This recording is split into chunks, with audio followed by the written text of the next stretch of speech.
House of the ഡ്രാഗന്റെ mid season trailer കണ്ടോ? യുദ്ധവും വൻ ടെൻഷൻ അറ്റ്മോസ്ഫിയറൊക്കെ ആയിട്ട് ഒരു വിരുന്ന് തന്നെ നമുക്ക് പ്രതീക്ഷിക്കാം. മക്കേ, ആ ട്രെയിലറിൻ്റെ ഒരു കൊച്ചു ബ്രേക്ക് ഡൗൺ ആയാലാ? ട്രെയിലർ തുടങ്ങുമ്പോൾ തന്നെ ആദ്യത്തെ ഷോട്ടിൽ നമ്മൾ കാണുന്നത് സാക്ഷാൽ ക്രിസ്റ്റൻ കോളിനെയാണ്. ഈ ഒരു സീനിൽ ക്രിസ്റ്റനെ കാണുമ്പോൾ തന്നെ നമുക്ക് മനസ്സിലാവും അവൻ വലിയൊരു യുദ്ധത്തിന് അല്ലെങ്കിൽ ആക്രമണത്തിന് തയ്യാറെടുക്കുകയാണെന്ന്. എന്നാൽ സാധാരണഗതിയിൽ യുദ്ധകളത്തിൽ നമ്മൾ കാണുന്ന പോലെയുള്ള ആ വലിയ ഭാരമുള്ള ഇരുമ്പ് കവചങ്ങൾ, ആർമർ ഒന്നും തന്നെ അവനിപ്പോൾ ധരിച്ചിട്ടില്ല. അതുമാത്രമല്ല, അവൻ്റെ മുഖത്തും ധരിച്ചിരിക്കുന്ന വസ്ത്രങ്ങളിലും മുഴുവൻ ചെളി പുരണ്ടിരിക്കുന്ന വളരെ വ്യക്തമായി കാണാം.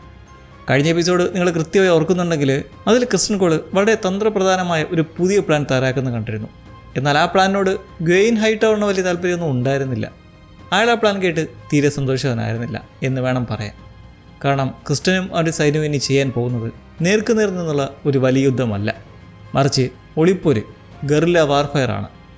ശത്രുക്കളുടെ മുന്നിൽ പോയി നിന്ന് വെട്ടും കുത്തും നടത്തുന്നതിന് പകരം വളരെ ഒളിച്ചും പാത്തും ശത്രുക്കളെ കബളിപ്പിച്ചുകൊണ്ടുള്ള ഒരു പുതിയ യുദ്ധതന്ത്രമാണ് ക്രിസ്റ്റൻ കോൾ ഇവിടെ പയറ്റാൻ പോകുന്നത്. ഇത്തരത്തിലുള്ള ഒളിപ്പോരുകൾ നടത്തുമ്പോൾ വളരെ വേഗത്തിൽ ഓടാനും പെട്ടെന്ന് തന്നെ ഒളിച്ചിരിക്കാനും സാധിക്കണം. ശരീരത്തിൽ വലിയ ഭാരമുള്ള ആർമർ ഇട്ടുകൊണ്ട് ഒരിക്കലും ഇങ്ങനെ വേഗത്തിൽ ചലിക്കാൻ സാധിക്കില്ല. അതുകൊണ്ടായിരിക്കാം ചിലപ്പോൾ ആർമറുകളെല്ലാം പൂർണ്ണമായി അഴിച്ചു മാറ്റിയിരിക്കുന്നത്.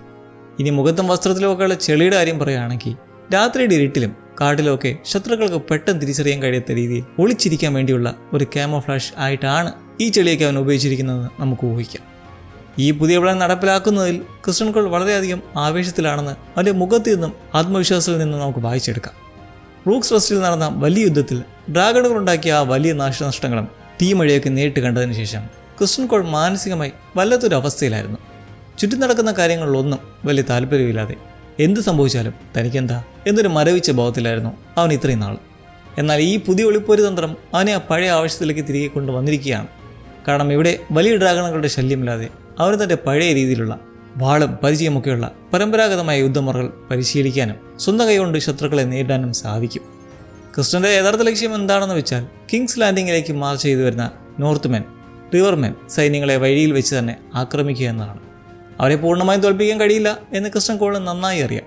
എന്നാൽ ഇങ്ങനെ നിരന്തരം ശല്യം ചെയ്യുന്നതിലൂടെ അവരുടെ യാത്ര വൈകിപ്പിക്കാനും അതുവഴി ഓർമൺ ഹൈറ്റവറിന് യുദ്ധത്തിനുള്ള കൂടുതൽ തയ്യാറെടുപ്പുകൾ നടത്താൻ ആവശ്യമായ സമയം നേടിക്കൊടുക്കാനും അവന് സാധിക്കും.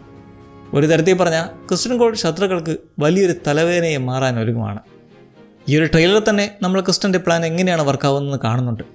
റിവർമെൻ, നോർത്ത്മെൻ സൈന്യങ്ങളുടെ ക്യാമ്പുകളിലെ നിരവധി ടെൻറ്റുകൾക്ക് ക്രിസ്റ്റൻ കോൾ തീയിടുന്നത് നമ്മൾ അവിടെ കാണുന്നു. നേരത്തെ പറഞ്ഞതുപോലെ ഇത് നേരിട്ടുള്ള യുദ്ധമല്ല, തികച്ചും ഒളിച്ചും പാത്തുമുള്ള ആക്രമണമാണ്. ഇവിടെ മാനം, മര്യാദ, ധീരത തുടങ്ങിയ കാര്യങ്ങൾക്കൊന്നും യാതൊരു പ്രസക്തിയുമില്ല. എങ്ങനെയെങ്കിലും ഓർമണിന് വേണ്ടി കുറച്ച് സമയം പിടിച്ചു പറ്റുക എന്നത് മാത്രമാണ് അവിടെ ഒരേ ഒരു ലക്ഷ്യം. ഇനി അടുത്ത ഷോട്ടിലേക്ക് പോകുമ്പോൾ നമ്മൾ കാണുന്നത് എയ്മണ്ടിനെയാണ്. അവൻ തൻ്റെ വാളെടുത്ത് വളരെ ഗൗരവത്തിൽ പ്രാക്ടീസ് ചെയ്യുവാണ്. പിന്നിലെ പശ്ചാത്തലം കാണുമ്പോൾ തന്നെ നമുക്ക് മനസ്സിലാകും അവനിപ്പോഴും ഹാരൻ ഹോൾ തന്നെയാണ് ഉള്ളത് എന്ന്. അത് നമ്മളെ ഭൂരിഭാഗം പേർക്കും അറിയാവുന്നൊരു കാര്യം തന്നെയായിരുന്നു അല്ലേ? കാരണം കഴിഞ്ഞ എപ്പിസോഡിൽ ആലിസ് റിവേഴ്സ് ക്രിസ്റ്റൻ കോളിനോട് പറഞ്ഞത് എയ്മണ്ട് അവിടെ നിന്ന് പോയി എന്നാണ്. പക്ഷേ ഇത് പച്ചക്കള്ളമായിരുന്നു എന്ന് നമുക്കെല്ലാവർക്കും അറിയാമായിരുന്നു. ആലിസിന് യഥാർത്ഥത്തിൽ വേണ്ടത് ഈ ഹാരൻ ഹോൾ കോട്ടയാണ്. അത് സ്വന്തമാക്കണമെങ്കിൽ അവൾക്ക് എയ്മണ്ടിനെ വളരെ കൃത്യമായി തൻ്റെ പരിധിയിലാക്കണം. അവരെ നന്നായിട്ട് മാനിപ്പുലേറ്റ് ചെയ്യണം. അതിനിടയിൽ ക്രിസ്റ്റൻ കോൾ വന്ന് എയ്മണ്ടിനെ അവിടെ നിന്ന് കൂട്ടിക്കൊണ്ട് പോകുന്നത് അവൾക്കൊരിക്കലും അനുവദിക്കാൻ കഴിയില്ലായിരുന്നു. അതുകൊണ്ടാണ് അവൾ ക്രിസ്റ്റൻ കോളിനോട് അങ്ങനെ ഒരു വലിയ കള്ളം പറഞ്ഞത്. അതിനുശേഷം അവൾ എയ്മണ്ടിനെ കെയർ ചെയ്ത് അവൻ്റെ ആരോഗ്യം വീണ്ടെടുക്കാൻ സഹായിക്കുകയായിരുന്നു. നിങ്ങൾ ഓർക്കുന്നുണ്ടാവും, എയ്മണ്ട് ഹാരൻ ഹോളിലേക്ക് എത്തിയപ്പോൾ അവൻ്റെ പിറകിൽ ഒരു വലിയ കത്തിക്കുത്തേറ്റിട്ടുണ്ടായിരുന്നു. വല്ലാതെ പരിക്കേറ്റ അവസ്ഥയിലായിരുന്നു അവനെ നമ്മൾ അവസാനമായി അവിടെ കണ്ടത്. എന്നാൽ ഇപ്പോൾ അവനെ കാണുമ്പോൾ വളരെ ആരോഗ്യവാനായി തോന്നുന്നുണ്ട്. അവൻ്റെ പരിക്കുകളെല്ലാം ഭേദമായിട്ടുണ്ട്. ഇതിനർത്ഥം ആരോഗ്യം തിരികെ ലഭിച്ച സ്ഥിതിക്ക് അവൻ ഉടൻ തന്നെ അവിടെ നിന്നും പോകാൻ ആഗ്രഹിക്കും എന്നാണ്. അങ്ങനെയെങ്കിൽ അവനെ അവിടെ തന്നെ പിടിച്ചു നിർത്താൻ ആലിസിന് ഇനിയും ഒരുപാട് കള്ളക്കഥകൾ മെനേണ്ടി വരും. ക്രിസ്റ്റൻ കോൾ അവനെ അന്വേഷിച്ച് വന്നേയില്ല എന്നോ മറ്റുള്ള പുതിയ കള്ളങ്ങൾ അവൾ അവനോട് പറയാൻ സാധ്യതയുണ്ട്. തന്നെ അന്വേഷിക്കാൻ ആരും ഇല്ലെന്നും താൻ ഈ വലിയ കോട്ടയിൽ തികച്ചും ഒറ്റപ്പെട്ടവനാണെന്നും എയ്മണ്ടിനെ തോന്നിപ്പിക്കുക എന്നതായിരിക്കാം അങ്ങനെയെങ്കിൽ അവളുടെ തന്ത്രം. കാരണം അവൻ മാനസികമായി തളർന്നു കഴിയുമ്പോൾ അവളുടെ ഉപദേശങ്ങൾക്കും വാക്കുകൾക്കും അവൻ കൂടുതൽ ചെവിയെടുക്കാൻ തുടങ്ങും. നമ്മളിപ്പോൾ ഉള്ളത് ഡെയ്മണ്ടേയും റെനീറയുടെയും കൂടെയാണ്. അവർ രണ്ടുപേരും വളരെ സീരിയസ് ആയിട്ടൊരു ചർച്ചയിലാണ്. ഓർമൺ ഹൈറ്റവറിനെ കുറിച്ചും ടംബിൾട്ടനെ കുറിച്ചുമാണ് അവർ സംസാരിക്കുന്നത്. ഈ ചർച്ചയ്ക്കിടയിൽ ഡെയ്മൺ റെനീറയുടെ പറയുന്നൊരു കാര്യമുണ്ട്. അതായത് അവസരം കിട്ടുമ്പോൾ തന്നെ അവരെല്ലാം ചുട്ടരിക്കണമെന്ന്. 3-ാം എപ്പിസോഡിൽ സംഭവിച്ച കാര്യങ്ങൾ നമ്മൾ ഓർക്കേണ്ടതുണ്ട്. ഓർമണിൻ്റെ സൈന്യത്തെ നേരിടാനും അവരെ കൊണ്ട് കീഴടങ്ങാൻ ആവശ്യപ്പെടാനും ഡെയ്മൺ പോയിരുന്നു. അത് യഥാർത്ഥത്തിൽ റെനീയുടെ പ്ലാൻ ആയിരുന്നു. ഡയമണ്ട് ഉള്ളിലെ ആഗ്രഹം തൻ്റെ ഡ്രാഗണെ ഉപയോഗിച്ച് ആ സൈന്യത്തെ മുഴുവൻ ഒറ്റയടിക്ക് ചുട്ടരിക്കുക എന്നതായിരുന്നു. എന്നാൽ റനീറ അതിനൊട്ടും സമ്മതിച്ചില്ല. അവൾ അതിനെ ശക്തമായി എതിർത്തു. എന്നാൽ ഇപ്പോഴത്തെ സാഹചര്യം വെച്ച് നോക്കുമ്പോൾ അന്ന് ഡെയ്മൻ പറഞ്ഞതായിരുന്നു ശരി എന്ന് തോന്നിപ്പോകുന്നു. കാരണം ഓർമണ്ട് ഹൈടവർ ഇപ്പോൾ ടംബിൾട്ടൺ എന്ന നഗരവും അവിടുത്തെ ജനങ്ങളെയും മുഴുവൻ തൻ്റെ അധീനതയിൽ വെച്ചിരിക്കുകയാണ്. അതുകൊണ്ട് തന്നെ റനീറയ്ക്ക് ഇപ്പോൾ അവരുടെ മേൽ ഡ്രാഗണുകളെ ഉപയോഗിച്ച് ഒരു വലിയ ആക്രമണം നടത്താൻ കഴിയില്ല. അങ്ങനെ ചെയ്താൽ അത് ടംബിൾട്ടണിലെ ഒരുപാട് നിരപരാധികളായ സാധാരണ ജനങ്ങളുടെ ജീവൻ എടുക്കാൻ കാരണമാകും. അങ്ങനെ വലിയ കൂട്ടുകുരുതി ഒരിക്കലും റനീറ ആഗ്രഹിക്കുന്നില്ല. അതുകൊണ്ട് ഇപ്പോൾ അവർക്കാകെയുള്ള ഒരു വഴി എന്ന് പറയുന്നത് റിവർമെൻ, നോർത്ത്മെൻ സൈന്യങ്ങൾ തെക്കോട്ട് മാർച്ച് ചെയ്ത് വന്ന് ആ നഗരം ഉപരോധിക്കുന്നവരെ ക്ഷമയോടെ കാത്തിരിക്കുക എന്നതാണ്. ഇത്തരത്തിലുള്ള ഒരു വലിയ ഉപരോധം നടക്കുമ്പോഴും തീർച്ചയായും കുറച്ച് ജീവനുകൾ നഷ്ടപ്പെടും എന്നൊരു സംശയം വേണ്ട. എങ്കിലും അത് ഡ്രാഗണുകൾ ഉപയോഗിച്ച് തീമഴ പെയ്ക്കുന്നത് പോലുള്ള ഒരു വലിയ ദുരന്തമായി മാറില്ല എന്നവർ വിശ്വസിക്കുന്നു. അടുത്ത ഷോട്ടിൽ നമ്മൾ കാണുന്നത് ഉൾഫിനെയും ഹ്യൂഗിനെയാണ്. അവർ രണ്ടുപേരും ടംബിൾട്ടൺ നഗരം നോക്കി നിൽക്കുകയാണ്. ഓർമണ്ടും അവൻ്റെ സൈന്യവും ആ നഗരം വിട്ടു പോകുന്നില്ല എന്ന് ഉറപ്പുവരുത്താനും ആ നഗരത്തിന് കാവൽ നിൽക്കാനുമാണ് അവർക്ക് നിർദ്ദേശം ലഭിച്ചിരിക്കുന്നത്. ഉൾഫിൻ്റെ കാര്യം പറയുകയാണെങ്കിൽ കഴിഞ്ഞ കുറച്ച് ആഴ്ചകളായി അവൻ അത്ര നല്ല സമയമല്ല എന്ന് തന്നെ പറയേണ്ടി വരും. എല്ലാവരും കയറി കൊട്ടുന്നൊരവസ്ഥയിലാണ് അവനിപ്പോൾ ഉള്ളത്. ഡെയ്മൺ അവനെ എപ്പോഴും ഒരു വിഡ്ഢി എന്നാണ് വിളിക്കുന്നത്. അവനെ എപ്പോഴും അവമാനിച്ചുകൊണ്ടിരിക്കുകയാണ്. അതുപോരാഞ്ഞ് അവൻ്റെ ഏറ്റവും പ്രിയപ്പെട്ട പ്രാദേശിക മദ്യഷാപ്പിൽ പോയി മദ്യപിക്കുന്നതിന് റനീറ വിലക്ക് ഏർപ്പെടുത്തുകയും ചെയ്തു. ഇതെല്ലാം കാരണം അവന് വലിയ നിരാശയുണ്ട്. ഈ പ്രശ്നങ്ങൾക്കിടയിൽ ചിലപ്പോൾ ഇതെല്ലാം ഉപേക്ഷിച്ച് എങ്ങോട്ടെങ്കിലും പോയാലോ എന്നൊരു ചിന്ത അവന് മനസ്സിൽ ഉറപ്പായിട്ട് വന്നിട്ടുണ്ടാകും. കാരണം മറ്റൊന്നുമല്ല, ഇപ്പോൾ അവന് ഡ്രാഗൺ സ്വന്തമായിട്ടുണ്ട്. ആ വലിയ ഡ്രാഗണും വെച്ച് അവന് ലോകത്ത് എവിടെ വേണമെങ്കിലും സ്വതന്ത്രനായി പോകാൻ കഴിയും. ഇനി ഹ്യൂഗിൻ്റെ കാര്യം നോക്കുകയാണെങ്കിൽ അവൻ്റെ അവസ്ഥ ഉൾഫിനെ അപേക്ഷിച്ച് കുറച്ചുകൂടി ഭേദമാണ്. എന്നാൽ ഇപ്പോൾ അവൻ്റെ ഒരു ലക്ഷ്യമെന്ന് പറയുന്നത് ടംബിൾട്ടണിൽ കൂടി കിടക്കുന്ന തൻ്റെ പ്രിയപ്പെട്ട ഭാര്യയുടെ അടുത്തേക്ക് എങ്ങനെയും എത്തിച്ചേരുക എന്നത് മാത്രമാണ്. മറ്റൊരു വശത്ത് ഓർമൺ ഹൈടവർ വളരെ ബുദ്ധിമാനായ ഒരു വ്യക്തിയാണ്. തൻ്റെ നഗരത്തിന് ചുറ്റും ഈ 2 ഡ്രാഗണുകൾ ഇങ്ങനെ വട്ടമിട്ട് പറക്കുന്നത് അയാൾ തീർച്ചയായും ശ്രദ്ധിക്കുന്നുണ്ടാകും. അവരെ എങ്ങനെയെങ്കിലും സ്വാധീനിക്കാനും അവരുമായി സംസാരിച്ച് തങ്ങളുടെ പക്ഷത്തേക്ക് കൊണ്ടുവരാനുമുള്ള ശ്രമങ്ങൾ അയാൾ തീർച്ചയായും നടത്താനും സാധ്യതയുണ്ട്. അവർക്ക് എന്തെങ്കിലും വലിയ ഓഫറുകൾ കൊടുത്തുള്ള സന്ദേശങ്ങൾ അയാൾ അയക്കാൻ മടിക്കില്ല. ഉൾഫിനെ കണ്ടിട്ടാണെങ്കിൽ വലിയ അഭിമാനബോധമുള്ള ഒരാളായിട്ടൊന്നും തോന്നുന്നില്ല. അതുകൊണ്ട് തന്നെ ഓർമണ്ട് അവന് സ്വന്തമായൊരു വലിയ കൊട്ടാരമോ മറ്റോ വാഗ്ദാനം ചെയ്യുകയാണെങ്കിൽ അവൻ വളരെ പെട്ടെന്ന് തന്നെ കൂറുമാറാൻ വലിയ സാധ്യതയുണ്ട്. അതുപോലെ തന്നെ ഹ്യൂവിൻ്റെ ഭാര്യ ആ നഗരത്തിലുണ്ടെന്ന കാര്യം ഓർമണ്ട് എങ്ങനെയെങ്കിലും കണ്ടുപിടിക്കുകയാണെങ്കിൽ അതൊരു വലിയ പ്രശ്നമാകും. അവളെ ഒരു ബന്ദിയാക്കി വെച്ചുകൊണ്ട് ഹ്യൂവിനെ കൊണ്ട് തനിക്ക് ആവശ്യമുള്ളതെല്ലാം ചെയ്യിക്കാൻ ഓർമണ്ടിന് സാധിക്കും. ട്രെയിലർ അടുത്ത ഷോട്ടിൽ നമ്മൾ വീണ്ടും എയ്മണ്ടിനെയാണ് കാണുന്നത്. അവൻ ആലിസുമായി സംസാരിച്ചുകൊണ്ടിരിക്കുകയാണ്. അവനോളോട് പറയുന്നത് റനീറ തങ്ങളുടെ വലിയ പാരമ്പര്യമുള്ള കുടുംബത്തെ അപമാനിച്ചുവെന്നും അയൺ ത്രോണിൻ്റെ മഹത്വം ഇല്ലാതാക്കിയെന്നുമാണ്. അവൾ ഒരിക്കലും ഒരു രാജ്ഞിയാകാൻ യോഗ്യതയുള്ളവളല്ല എന്നും അവൻ ആവേശത്തോടെ വിളിച്ച് പറയുന്നുണ്ട്. ഇതിൽ നിന്ന് നമുക്കൊരു കാര്യം വളരെ വ്യക്തമായി മനസ്സിലാക്കാം. റനീറ കിങ്സ് ലാൻഡിംഗ് പിടിച്ചടക്കി എന്ന വാർത്ത ഇതിനോടകം തന്നെ എയ്മണ്ടിൻ്റെ ചെവിയിലും എത്തിയിട്ടുണ്ട്. ആ വാർത്ത കേട്ടതിൽ അവൻ തീരെ സന്തോഷവാനല്ല എന്ന് മാത്രമല്ല വലിയ ദേഷ്യത്തിലുമാണ്. റനീറ എന്തുകൊണ്ട് അത്ര വലിയൊരാളല്ല എന്ന് സ്ഥാപിക്കാനുള്ള കാരണങ്ങളാണ് അവൻ ആലീസിനോട് പറഞ്ഞുകൊണ്ടിരിക്കുന്നത്. അവനോട് യഥാർത്ഥത്തിൽ എന്താണ് ചെയ്യാൻ ശ്രമിക്കുന്നതെന്ന് ചോദിച്ചാൽ റനീറ ഇങ്ങനെ താഴ്ത്തി കെട്ടി സംസാരിക്കുന്നതിലൂടെ അവൻ തൻ്റെ ഉള്ളിലെ ഭയത്തെ മറച്ചു വയ്ക്കാൻ ശ്രമിക്കുകയാണ്. അവൾക്ക് വലിയ കഴിവൊന്നുമില്ല എന്നൊക്കെ ഇങ്ങനെ നെഗറ്റീവായി പറയുമ്പോൾ അവൻ നേടാൻ പോകുന്ന വലിയ പ്രതിസന്ധിയുടെ ആഴം കുറവാണെന്ന് സ്വയം വിശ്വസിപ്പിക്കാൻ അവന് സാധിക്കും. ഇതൊരു തരം മാനസികമായ പ്രതിരോധമാണ്. അവൾ അത്ര വലിയ എതിരാളിയല്ല എന്ന് സ്വയം വിശ്വസിപ്പിച്ച് തനിക്ക് സുരക്ഷിതത്വം തോന്നാനാണ് എയ്മണ്ടി വാചകമടികളൊക്കെ നടത്തുന്നത്. അടുത്ത സീനിൽ നമ്മൾ കാണുന്നത് റോഡ്രിക് ഡസ്റ്റിനെയാണ്. പുള്ളി നോർത്ത്മെൻ സൈന്യത്തെ, അതായത് വിൻ്റർ വോൾസ് എന്നറിയപ്പെടുന്ന അതിശക്തരായ പടയാളികളെ മുന്നിൽ നിന്ന് നയിക്കുകയാണ്. യുദ്ധത്തിന് മുൻപായി അദ്ദേഹം തൻ്റെ പടയാളികൾക്ക് വലിയൊരു ആവേശം നൽകി അവരെ കുതിച്ചേറാൻ സജ്ജരാക്കുകയാണെന്ന് ആ ഷോട്ടിൽ നിന്ന് നമുക്ക് മനസ്സിലാക്കാം.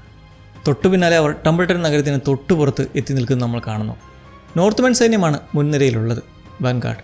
ഓർമൺ ഹൈടവറിനെതിരെയുള്ള ഈ വലിയ ആക്രമണത്തിന് നേതൃത്വം നൽകുന്നത് അവരായിരിക്കും. അതേസമയം തന്നെ ഹൈടവർ സൈന്യം കോട്ടയ്ക്കുള്ളിൽ നിന്നും അവർക്ക് നേരെ വലിയ തോതിൽ അമ്പുകൾ എയ്യുന്നത് നമുക്ക് കാണാൻ സാധിക്കും. എന്തായാലും ഇതൊരു ഗംഭീര എപ്പിസോഡ് തന്നെ ആയിരിക്കും എന്ന് തോന്നുന്നു കേട്ടോ.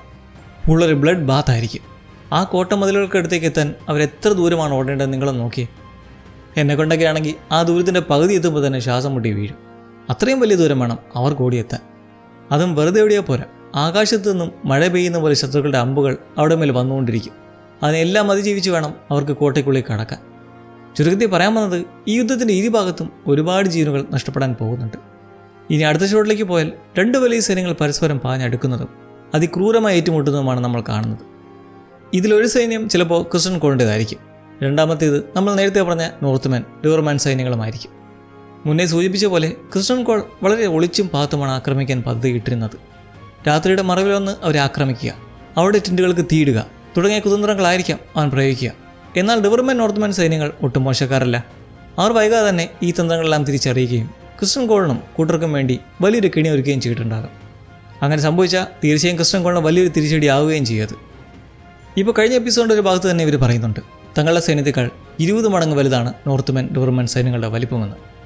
അതുകൊണ്ട് തന്നെ ഈ യുദ്ധം ക്രിസ്റ്റൻ കോളിനെ സംബന്ധിച്ചിടത്തോളം അത്ര രസകരമായ ഒരു അനുഭവമായിരിക്കില്ല എന്ന് ഉറപ്പിച്ച് പറയാൻ കഴിയും. അടുത്ത ഷോട്ടിൽ നമ്മൾ ഓർമൺ ഹൈറ്റവറിനെയാണ് കാണുന്നത്. അയാളുടെ മുഖത്ത് വലിയൊരു ഞെട്ടൽ പ്രകടമാണ്. അയാൾ തലയിൽ യുദ്ധത്തിനുള്ള ഹെൽമെറ്റ് ധരിച്ചിരിക്കുന്നതുകൊണ്ട് തന്നെ ആ വലിയ ഉപരോധത്തിൻ്റെ അഥവാ യുദ്ധത്തിന് നടുവിലാണ് അയാളുള്ളതെന്ന് നമുക്ക് മനസ്സിലാക്കാം. അയാളുടെ ഞെട്ടലിന് കാരണം എന്തായിരിക്കും കൃത്യമായി അറിയില്ലെങ്കിലും ഒരു ഊഹം വെച്ച് ഇത് ഡെയറോണുമായി, അതായത് അയാളുടെ സംരക്ഷണയിലുള്ള വാർഡുമായി ബന്ധപ്പെട്ട എന്തെങ്കിലും കാര്യമായിരിക്കാം. കഴിഞ്ഞ എപ്പിസോഡിൽ നമ്മൾ ശ്രദ്ധിച്ചാൽ മനസ്സിലാകും ഇവർ തമ്മിൽ വളരെ വിചിത്രമായൊരു ബന്ധമാണുള്ളത്.